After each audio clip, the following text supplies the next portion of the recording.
The obvious is we did not have a great start.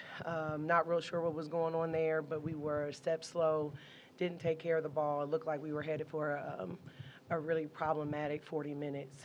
Kudos to this team for being able to stay focused, turn it around, and give themselves an opportunity to compete in the last 2 minutes, which is what our goal always is. There's big time plays all throughout the game, but obviously Joya Crawford there at the end with the big steal and layup. Caliyah is here with me for the first time, and I think it's really cool to have a point guard and a freshman point guard that I believe is one of the best in the country. And we're not able to do what we do without our entire team, but she's obviously a huge piece of that. You know, going to Crawford's play there at the end, you guys were pressuring there a sixth-year player, right? She's obviously not a freshman or anything. Was that in the game plan to say, you know, we think they're going to get it to the veteran, let's go and pressure that, or do you think she just made a play? Joya Crawford defensively is the most fearless kid that I've ever coached. It doesn't matter to her how tall, how quick, how old, how experienced. None of those things matter to her. She plays with a sort of reckless abandon that makes a coach nervous sometimes. But in moments like that, you have to have that gumption about you to come up with those plays. The plan was just to keep them in front and to contest whatever shot they took. It was her 100% who believed she could go grab that ball and then be fast enough and good enough to lay it in. ASU had an 18-point lead in the first quarter, and then there was a shift in the second quarter, and you guys just ran with it. What was the adjustment that warranted the win for you guys? I think we went zone, and I think that they were off to such a good start. We just had to give them a different look. We haven't played a lot of zone here recently, and I think maybe there's a chance that they didn't think that we would because most people don't because, I mean, everyone knows that Arizona State and their entire coaching staff is really good, and they have talented kids, and they've had a lot of success. One of my really good friends, Stephanie Norman, is on that staff that had been at Louisville for more years than I can remember. So just winners, you know, and so they're going to run something really good. And so we thought that maybe make miss and some zone may at least give them pause, right, get them to think for a second or two because they're just such a good team. But mainly, I think breaking the game into pieces, looking at the clock and saying, hey, this is what we need. We need a 10-4 run. And we just so happened to end the half with a 13-1 run. So, again, the team just being locked in and focused. Do you think there's, you know, specific messaging to your team, or do you just think there's something in them to say, look, we're gonna go down and we're gonna fight until the very end? Because obviously this isn't the first time you guys have clawed back in certain situations. Yeah, I think it's a little bit of both. I think it's the way that we recruit, and then I think it's the culture that we instill once they get here, and I think it's just us being focused on the journey that we're on.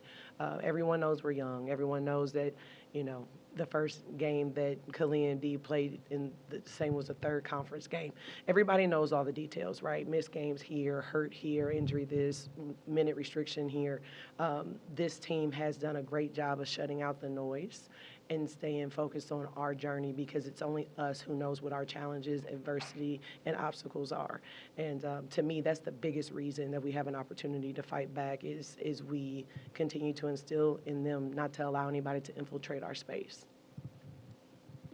Caliyah, as a freshman, what was going through your mind as a fellow freshman came up with the big steal and score at the end? I'm not going to lie, I didn't even see it. I was trying to get on the helpline, and then I just seen her running, and, like, it just brought a smile to my face. I said, go, go, go. And then she made it, and, like, it was just amazing, especially being close to Joya. That's my roommate, so, like, we've been through a lot of stuff. I'm not going to lie. So, like, seeing her have this moment, it was just amazing. And then as the point guard of this team, what were those conversations like with your teammates when you guys are down to kind of rally together and pull out the win? We got, like, it was a rough start. I'm not going to lie. Like, a lot of turnovers and stuff like that, especially the live ball. She definitely put emphasis on limiting the live ball turnovers. So, like, just getting together and trusting each other because we know we're better than what we are. Not what we are, but what we showed in the first quarter. So, just getting together, having confidence in each other. Like, even when we're down, just keep pushing each other because we know we can claw back. So, just, yeah, having that confidence in each other. With the bye week coming up, how will you kind of use that time off to get ready for the kind of next stretch of Big 12 play? I think the most important thing is rest. We're going to rest and reset. The coaches are going to meet and talk a lot. We have to look at the remainder of the schedule, right, and break some things down and prioritize, right? At this point in the season, you don't want to practice for over 2 hours. You want to get in there, practice really hard, and get out. This team in particular has been challenged to rebound the ball, and I thought they did a tremendous job in the first half, and it made a big difference in our ability to get back into the game. So that's still going to be an emphasis. I don't care if we're in the middle or end of the season, we're going to do rebounding drills and bodies are going to hit and people are going to fall down and thumbs are going to get jammed because that's what the games are like in the Big 12. They're tough and they're aggressive and people play really hard. So we're going to prepare still and do our best to keep our rhythm. I think bye weeks can be great because you get to rest, but also you kind of get in the rhythm of playing games and then you just stop. So we're going to try to balance that the best we can. As players, when you're a younger group and then you're facing off against a group that has a lot more experience, what's going through your mind in preparing for a game like this? I'm not really thinking about age or nothing. I'm just thinking about competing. That's all. And that's everybody on our team, just compete because we know we got each other and we just going to fight to the end. Mm-hmm. Sure.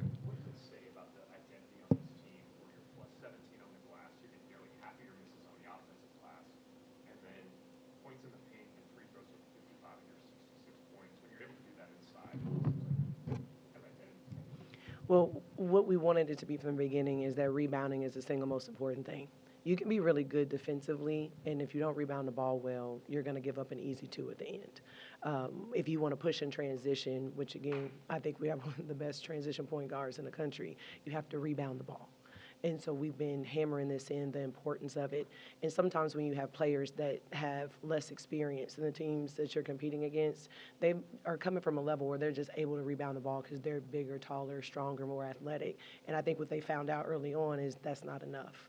And so what I'm hoping is that it's saying that we are making progress, and that we are continuing to hammer in, buying in the importance of rebounding the basketball. Being tough, being gritty means getting paint twos.